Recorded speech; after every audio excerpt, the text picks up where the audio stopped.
आपल्याकडे माझं नाव शिफा पावले। आपल्या प्रभाग 34, 35 आणि 36 यामध्ये वेगवेगळे विषय आहे आणि याचा मी फॉलोअप पुढच्या वर्षापासून करत आहे।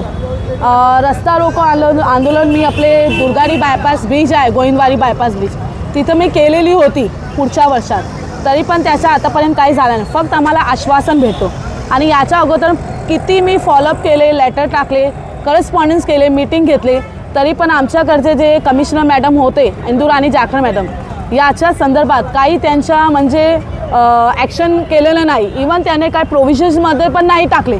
आता मला सांगा, पावसाळ्यात बरोबर हे समोर आहे आणि आपल्याकडची जे परिस्थिती आहे एवढं वाईट आणि एवढं बेकार आहे की तुम्हाला काय सांगू। लोकांना एवढा त्रास होता तरी पण ते काय KDMCला टॅक्स भरतात, KDMCवर टॅक्स नाही भरल्यावर ते काय जप्त करतात प्रॉपर्टी, पण टॅक्स घेतल्यानंतर पण त्यांची जी जबाबदारी आहे ते फुलफिल नाही करत। ते वेगवेगळे एरिया आहे, मांडा, टिटवाला, बनेली, असं किती एरिया म्हणजे किती शहर आहे, कल्याण डोंबिवली, तिथे आपल्या रिस्पॉन्सिबिलिटी महानगरपालिकाचे जे आयुक्त ते पूर्णपणे करतात, पण का आमच्या वॉर्डमध्ये नाही, हे आमचा प्रश्न आहे। काय लोकांची जे जीव आहे ते काय रस्त्यावर आहे काय, ते माझा प्रश्न आहे।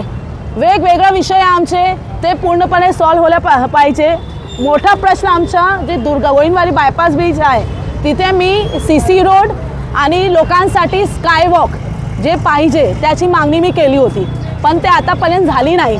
दुसरा KDMC ग्राउंड, तिथे लहान मुलं minor student they are sitting over there, तिथे बसून ते काय ड्रग्स कन्झ्युम करतात आणि त्याची माझ्याकडे FIR कॉपी पण आहे।